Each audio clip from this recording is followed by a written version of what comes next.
Pada pagi hari ini kita akan sama-sama belajar satu tema, musim kehidupan, yaitu kaya dan miskin. Kita akan sama-sama membaca firman Tuhan dari Amsal 22 ayat 1 sampai dengan ayat yang keempat. Mari saudara-saudara kita perhatikan bagian firman Tuhan ini hanya 4 ayat. Kalau tidak keberatan, mari membaca bersama-sama dengan saya ayat 1 sampai dengan ayat yang keempat. Kita sama-sama membaca dan perhatikan tanda bacanya. Mari kita membaca bersama-sama 1, 2, 3. Nama baik lebih berharga daripada kekayaan besar, dikasihi orang lebih baik daripada perak dan emas. Orang kaya dan orang miskin bertemu, yang membuat mereka semua ialah Tuhan.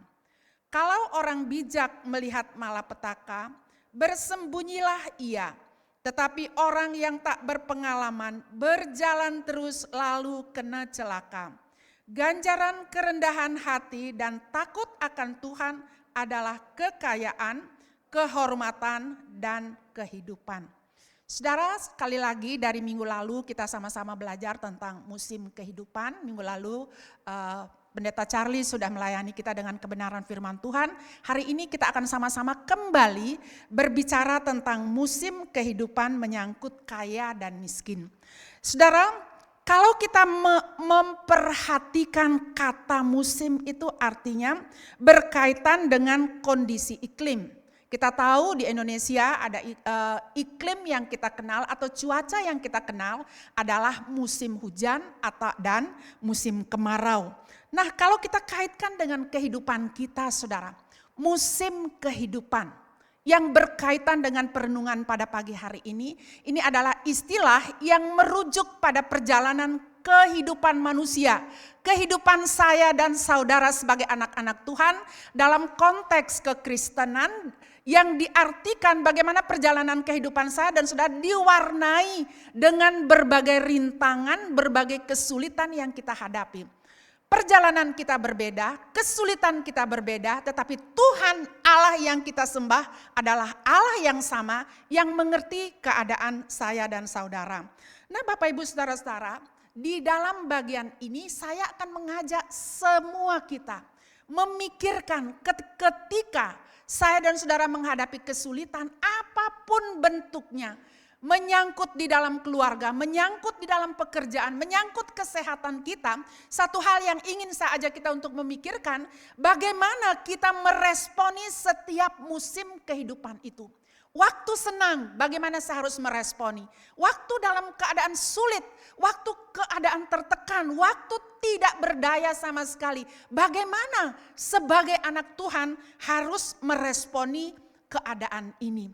Saudara, hari ini kita akan sama-sama melihat dari ayat yang pertama itu berbicara nama baik. Amsal 22 diawali dengan ayat 1 mengatakan begini. Nama baik lebih berharga daripada kekayaan besar, dikasihi orang lebih baik daripada perak dan emas. Kita tahu nama baik, saudara. Ya, kita kadang-kadang di dalam perjalanan kehidupannya kita menghadapi berbagai keadaan. Kadang-kadang kita berkata dia tidak pikir nama baiknya atau mempertahankan nama baiknya dan sebagainya. Nah, untuk pembacaan kita hari ini, saudara, apa arti pernyataan nama baik, saudara? Kita tahu Salomo adalah raja Israel yang sangat terkenal bijaksana. Salomo adalah raja Israel yang sangat terkenal dengan kekayaannya.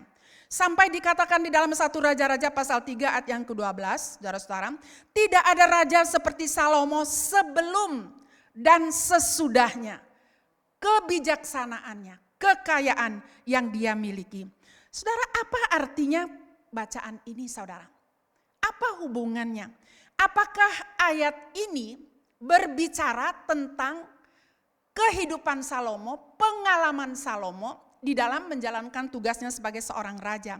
Apa yang terjadi, saudara-saudara? tidak dijelaskan, kita tidak mendapatkan data dengan jelas. Tetapi seorang penulis menafsirkan seperti ini, saudara. Di tengah-tengah perjalanan Salomo sebagai seorang raja, dia menghadapi orang Israel begitu banyak dengan berbagai karakter dan keadaan. Ada orang yang mampu, ada orang juga yang mengalami kesulitan. Orang yang mampu menindas orang yang lemah tunduk kepada orang yang kuat. Itu hal biasa. Bukan hanya itu Bapak Ibu Saudara-saudara, dikatakan di dalam tulisan itu, kalau orang sedang menghadapi masalah, menindas, memperlakukan orang tidak benar, atau mencari keuntungan dengan sebanyak-banyaknya, atau bagaimana menipu orang, bagaimana hidup curang terhadap orang lain, itu sudah dilakukan. Dia melupakan nama baik, tidak pikir lagi nama baik, tetapi bagaimana dia bisa mempertahankan kehidupannya dengan keinginan masing-masing. Nah, saudara-saudara, di sini saya ingin mengatakan seperti ini, nama baik itu di dalam konteks bacaan ini berbicara tentang integritas. Saudara, integritas itu berbicara tentang bagaimana kita hidup menjadi orang yang dapat dipercaya. Kemudian bukan hanya itu, saudara-saudara, nama baik bukan hanya berbicara integritas tetapi berbicara citra diri. Bicara karakter seseorang. Dikatakan di sini nama baik lebih berharga dari kekayaan yang besar. Nama baik itu lahir dari mana, saudara-saudara? Dari mana didapat itu nama baik sampai bisa memiliki hidup berintegritas, punya citra diri baik, karakternya baik. Dari ayat yang keempat memberitahukan kepada kita bahwa hidup takut akan Tuhan akan mengubah hati manusia, mengubah hati pengikut Kristus sehingga mengerti di dalam perjalanan kehidupan tidak mengabaikan nama baik itu sendiri. Nah, Bapak Ibu Saudara-saudara yang saya kasih di dalam Tuhan. Di dalam perjalanan kehidupan kita sebagai anak Tuhan, sebagai pengikut Kristus, yang perlu kita kejar dan perhatikan adalah bagaimana kita menjaga hati kita agar kita bisa berjalan di dalam segala situasi keadaan kita tetap dapat menyelaraskan hidup kita dengan firman Tuhan sehingga Tuhan terus mengubah saya dan saudara sehingga memiliki integritas di hadapan Tuhan tanpa melupakan nama baik yang Tuhan kerjakan di dalam kehidupan kita semua. Nah, saudara, yang berikutnya kita akan melihat tentang kaya dan miskin. Di ayat yang kedua mengatakan, orang kaya dan orang miskin bertemu yang membuat mereka semua adalah Tuhan. Saudara, ayat yang lebih jelas, terjemahan lain memberitahukan kepada kita seperti ini. Orang kaya dan orang miskin bertemu bersama. Tuhan adalah pencipta mereka. Sekali lagi, orang kaya dan orang miskin bertemu bersama. Tuhan adalah pencipta mereka. Nah, Bapak Ibu Saudara-saudara yang saya kasih di dalam Tuhan, di dalam perjalanan kehidupan kita, kalau berbicara, saudara-saudara berbicara tentang orang kaya, berbicara tentang orang miskin, kita banyak melihat saudara-saudara perbedaan-perbedaan yang terjadi, saudara-saudara. Bagaimana orang kaya memperlakukan orang miskin itu ada. Bagaimana sikap saudara-saudara orang miskin terhadap orang kaya itu berbeda. Kalau orang kaya punya kekuatan, punya pengaruh, cara dia memperlakukan orang yang miskin atau di dalam kekurangan akan berbeda. Tetapi orang yang berada di dalam kekurangan menyikapi orang kaya itu akan berbeda. Nah, saudara, kita akan melihat bersama-sama di sini, saudara. Kesamaannya apa, saudara? Orang kaya dan orang miskin memiliki kesamaan. Tadi saya jelaskan ada perbedaan, tetapi di sini kesamaan yang akan kita lihat. Nah, orang kaya atau orang miskin, mereka sama-sama diciptakan oleh Tuhan. Sama-sama diciptakan oleh Tuhan. Sama-sama tidak berdaya, sama-sama terbatas.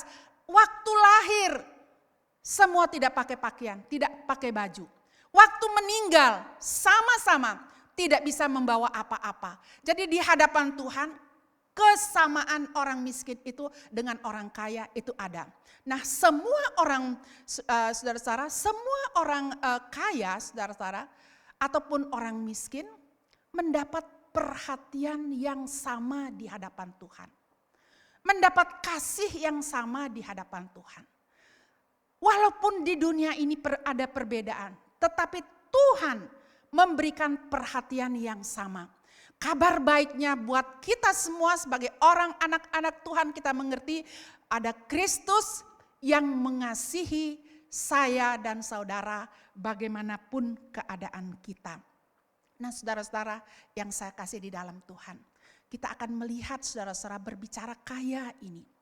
Ya, kaya kita mengerti, orang kaya adalah orang yang banyak hartanya. Di dalam bagian firman Tuhan, Amsal 11 ayat yang ke-24 mengatakan, ada yang menyebar harta tetapi bertambah kaya, ada yang menghemat secara luar biasa namun selalu berkekurangan. Nah, pikiran kita manusia saudara-saudara. Semua orang mau punya harta. Tetapi di sini ketika kita membaca bagian firman Tuhan ini, kita bisa salah menafsirkan ayat ini saudara. Ada yang menyebar harta, tetapi bertambah kaya. Kemudian ada orang yang menghemat secara luar biasa, namun selalu berkekurangan. Kalau begitu, pikiran kita akan seperti ini. Kalau begitu saya akan memberi sebanyak-banyaknya, semampu-mampunya supaya saya bisa kaya. Itu pikiran kita manusia. Benarkah seperti itu Bapak Ibu Saudara-saudara? Kita harus mengerti bagian firman Tuhan ini.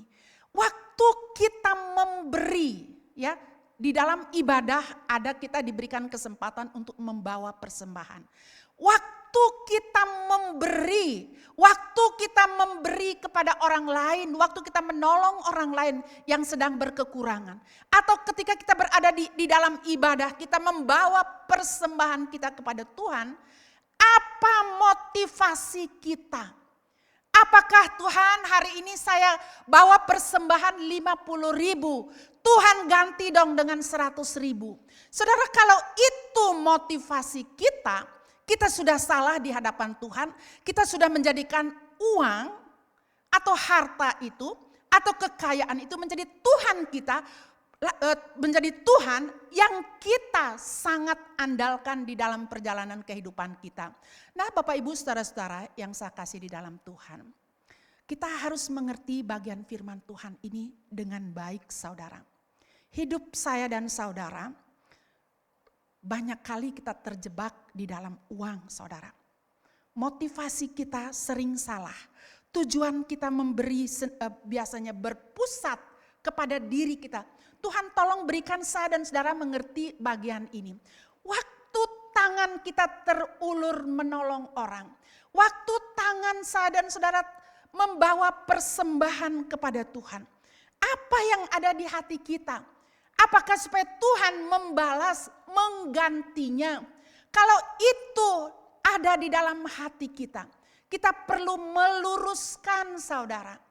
Kita perlu meluruskan dengan baik karena kita harus memiliki motivasi yang benar di hadapan Tuhan. Nah, Bapak Ibu, saudara-saudara yang dikasih oleh Tuhan, mungkin kita akan bertanya seperti ini. Salahkah kita kalau kita menjadi kaya? Salahkah kalau keinginan kita punya uang, misalnya punya harta banyak, itu tidak salah, tidak bertentangan dengan firman Tuhan. Tetapi saudara-saudara yang perlu kita luruskan adalah motivasi kita di hadapan Tuhan. Kita tahu tokoh-tokoh yang ada di dalam Alkitab seperti Abraham. Itu ditulis saudara-saudara di dalam Kejadian 13 ayat yang kedua. Abraham adalah orang yang sangat kaya raya.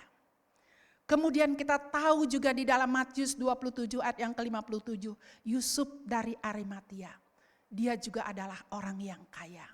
Nah, Bapak Ibu Saudara-saudara, sekali lagi, apakah salah kalau kita menjadi orang kaya? Jawabannya tentu tidak. Tetapi Saudara, ketika kita mengejar kekayaan, Kita bisa terjebak saudara-saudara, pada akhirnya akan membawa kita kepada kebinasaan. 1 Timotius pasal 6 ayat yang ke-9. Nah Bapak Ibu saudara-saudara, di dalam bagian ini saya rindu mengajak kita untuk memikirkan, meneladani tentang kepemilikan itu sendiri. Kepemilikan dan Kristus. Kita ingat Yesus Kristus yang adalah Tuhan. Pemilik alam semesta ini. Dalam pelayanannya dia tidak mencari keuntungan untuk dirinya sendiri.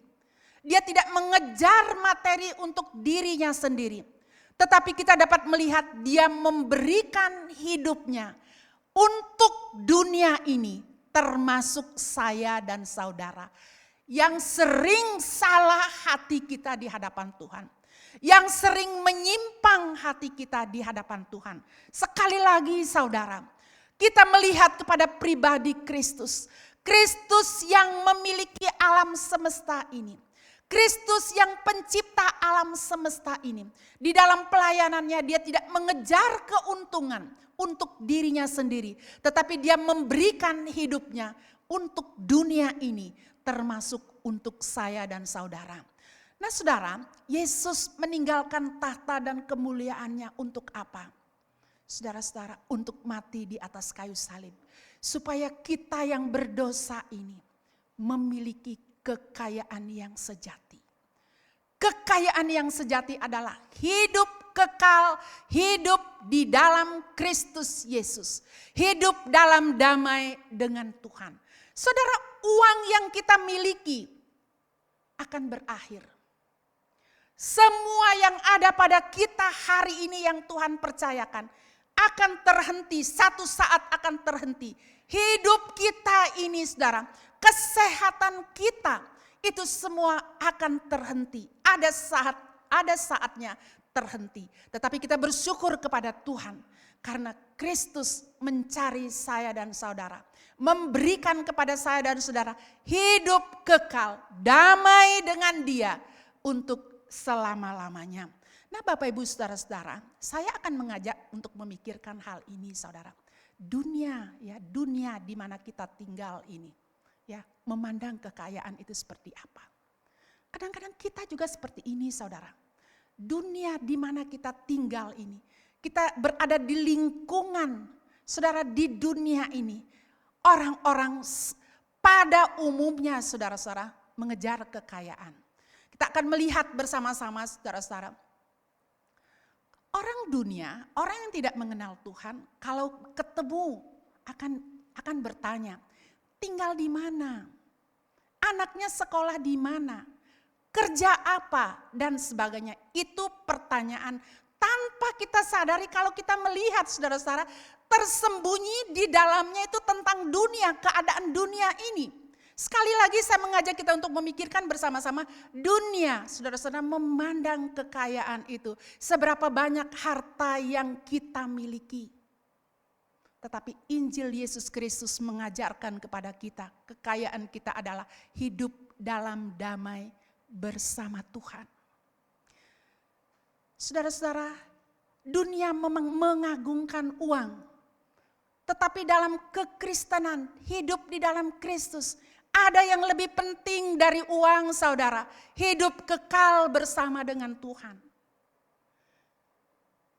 Kiranya Tuhan akan mengertikan hal ini saudara-saudara. Dunia mengagungkan uang, mengagungkan materi. Harga diri manusia itu di kekayaan, di uang.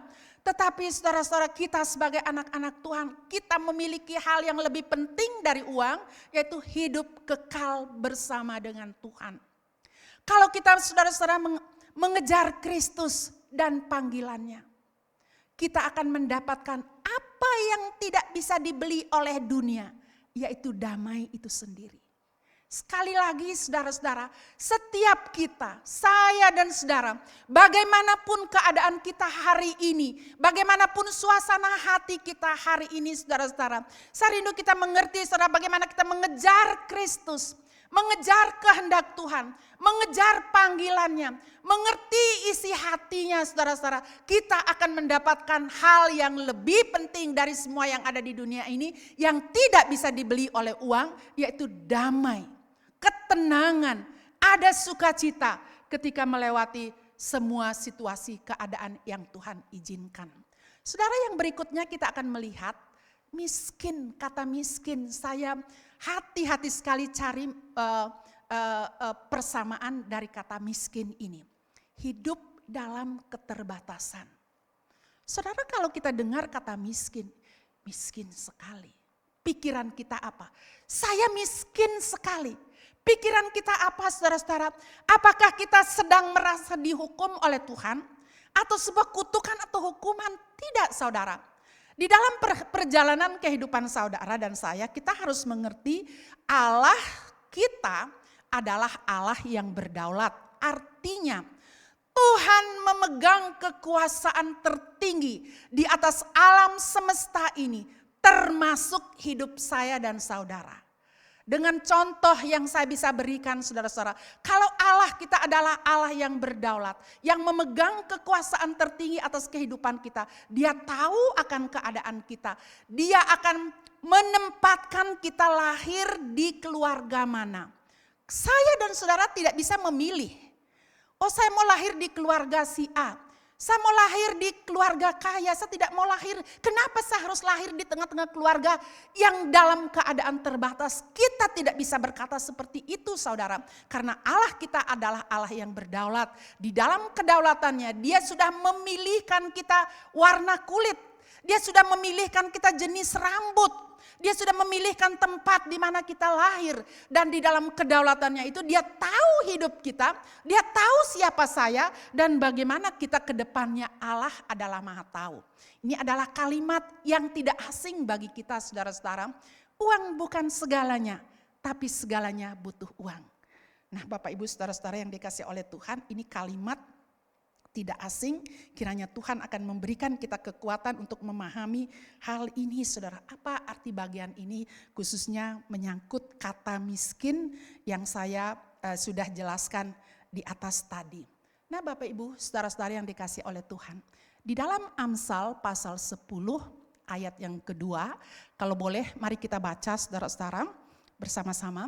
Amsal 10 ayat yang kedua. 1, 2, 3. Berkat Tuhanlah yang menjadikan kaya, susah payah tidak akan menambahkannya. Nah Bapak Ibu saudara-saudara, di dalam ayat ini mengandung arti bahwa hidup saya dan saudara perlu seimbang. Ada keseimbangan. Saudara, kita perlu di dalam kita menjalani kehidupan kita bagaimanapun sulitnya hari ini. Kita perlu kerja keras. Tetapi di dalam kerja keras itu saudara, kita bekerja, kita tidak boleh memberhalakan pekerjaan kita sampai kita mengabaikan Tuhan. Saudara, di dalam pekerjaan kita, keberhasilan itu adalah karena Tuhan.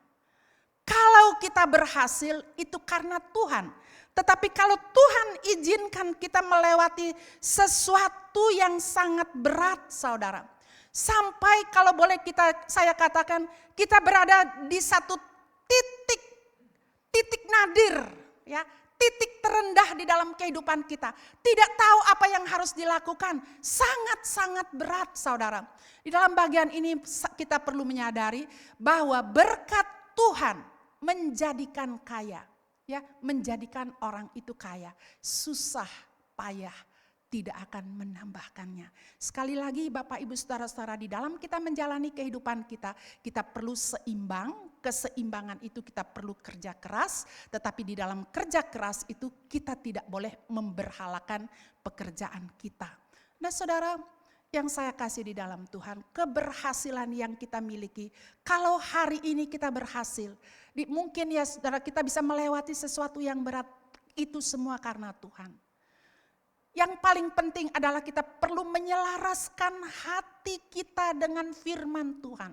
Menyelaraskan hati kita dengan Injil. Agar apa saudara-saudara? Agar kita tidak terpikat dengan uang saudara.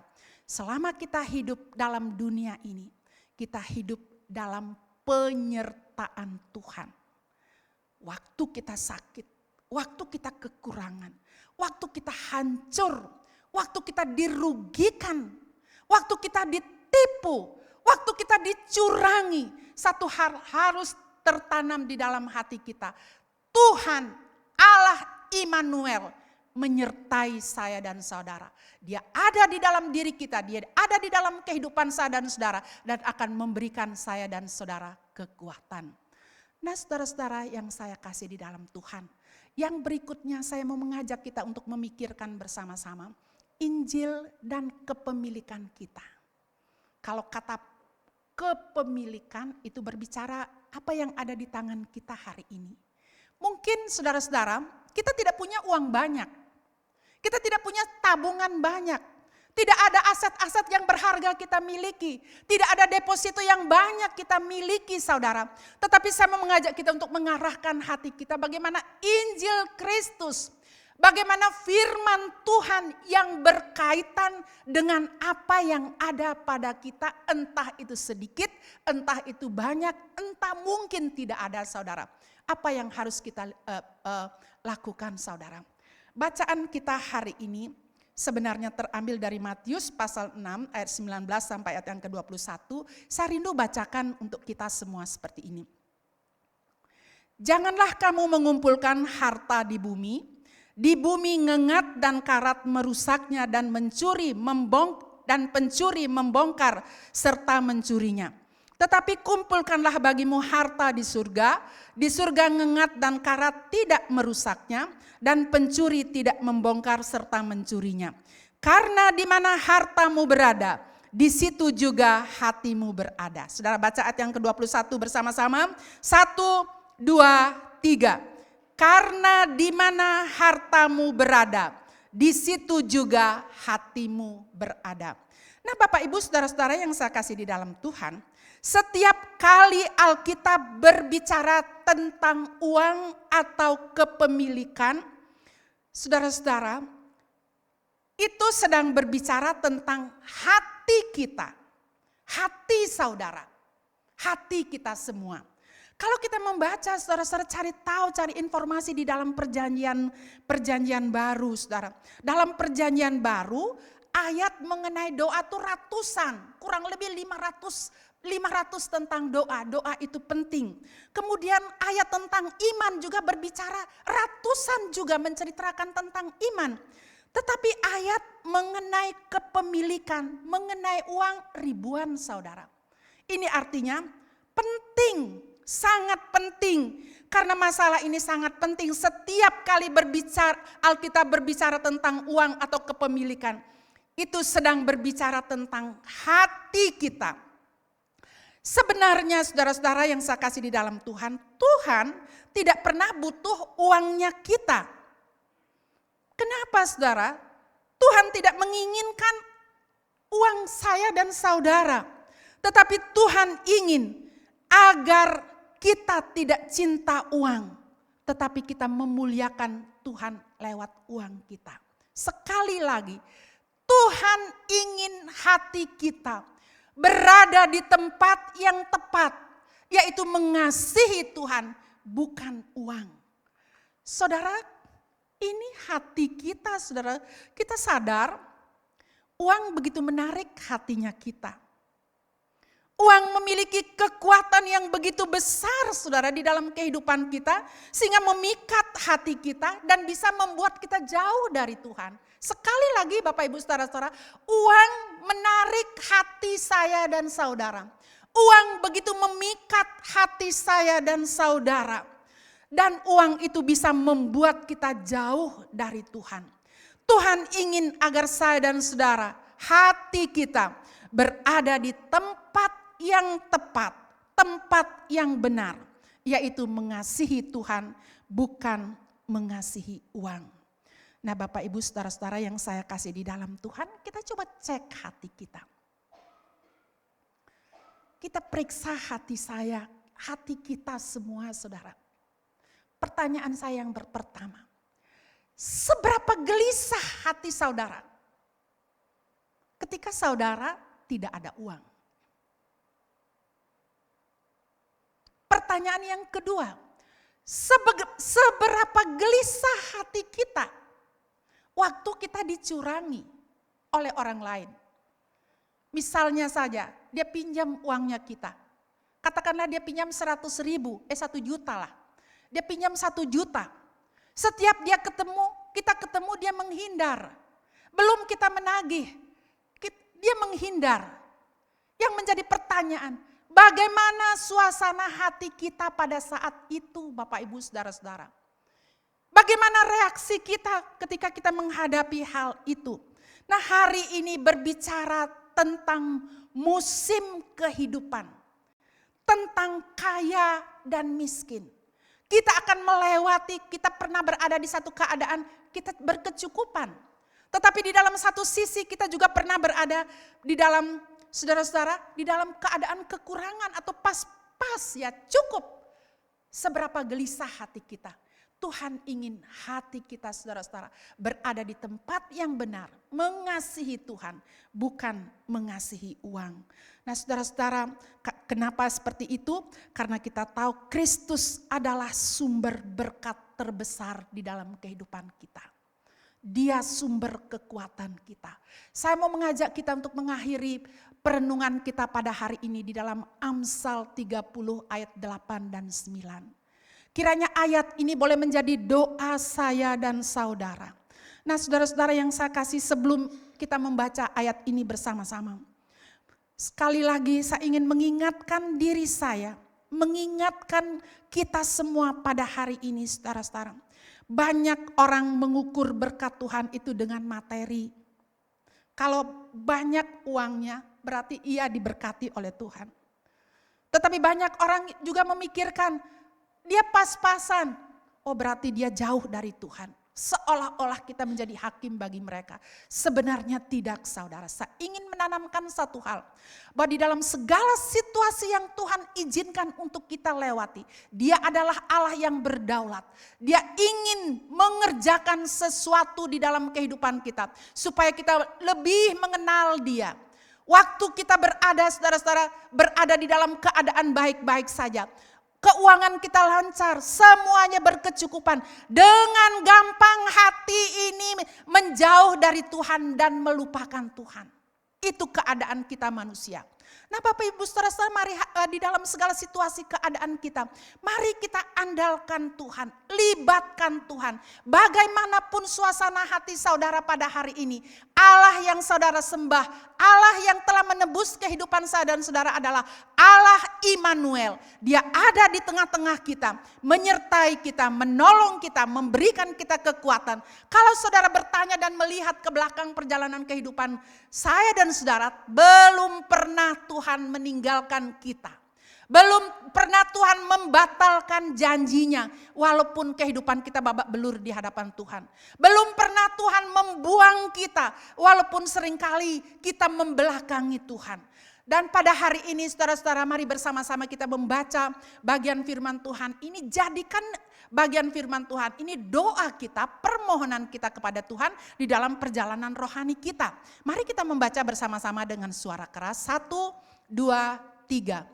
Jauhkanlah daripadaku kecurangan dan kebohongan. Jangan berikan kepadaku kemiskinan atau kekayaan. Biarlah aku menikmati makanan yang menjadi bagianku. Supaya kalau aku kenyang, aku tidak menyangkalmu. Dan berkata, siapa Tuhan itu?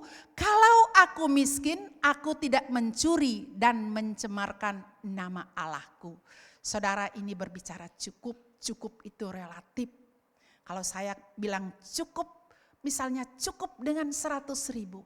Mungkin orang lain berkata saya cukup dengan 50 ribu. Yang lain mungkin berkata kebutuhan saya lebih banyak, cukup dengan 500 ribu dan sebagainya. Tetapi ayat ini kiranya menuntun hati kita. Mengubah kehidupan kita. Jauhkanlah daripadaku kecurangan dan kebohongan. Bicara integritas. Jangan berikan kepadaku kemiskinan atau kekayaan. supaya kita tidak melupakan Tuhan. Biarkanlah aku menikmati makanan yang menjadi bagianku, supaya kalau aku kenyang, aku tidak menyangkalmu dan berkata, siapa Tuhan itu? Kalau aku miskin, aku tidak mencuri dan mencemarkan nama Allah. Nah Bapak Ibu saudara-saudara yang dikasihi oleh Tuhan, hidup dalam Kristus adalah sebuah kepuasan melebihi apapun yang dapat diberikan oleh dunia ini. Sekali lagi saudara-saudara, apa yang ada pada kita, sekali lagi saya mengingatkan diri saya, mengingatkan kita semua, waktu kita lahir, kita tidak membawa apa-apa, kita tidak punya apa-apa, telanjang, kosong. Waktu kita pulang meninggalkan dunia ini, kita juga tidak membawa apa-apa. Yang kita bawa adalah karakter yang telah diubahkan oleh Kristus berjumpa dengan Allah kita. Sekali lagi, yang kita bawa, yang harus kita perjuangkan di dalam dunia ini, bagaimana saya dan saudara bertumbuh mengenal Dia. Waktu kita mengalami keadaan baik-baik saja, di mana letak hati kita. Waktu kita berada di dalam kesulitan, kemana mata iman kita memandang saudara-saudara. Biarlah Tuhan akan memberikan saya dan saudara kekuatan terus bertumbuh. Semakin dalam mengenal Tuhan, semakin mengasihi Tuhan. Sampai kita tutup mata, Dia dapati saya dan saudara hidup dengan setia. Karena Tuhan memberikan kekuatan itu kepada kita. Hidup dalam Kristus adalah sebuah kepuasan. Melebihi apapun yang dapat diberikan oleh dunia ini. Mari kita berdoa. Bapa yang ada di dalam surga, terima kasih untuk pagi ini. Kami sudah belajar firman-Mu walaupun jauh dari jelas. Tolong Roh Kudus berikan pengertian kepada kami supaya kami bisa mengerti akan kebenaran firman-Mu. Bukan hanya mengerti tetapi kami rindu kami dapat menghidupi kehidupan kami di tengah-tengah dunia yang penuh dengan godaan ini. Terima kasih banyak Bapa, kalau ada di antara saudara-saudara kami yang hadir pada pagi hari ini dengan pergumulan apapun itu Bapa, izinkan mata kami memandang kepadamu agar kami dapat melewati setiap rintangan tantangan yang Tuhan izinkan untuk kami lewati, tetapi buatlah kami bertumbuh di hadapan-Mu. Ini doa kami, demi nama Tuhan Yesus kami berdoa dan bersyukur kepadamu. Amin.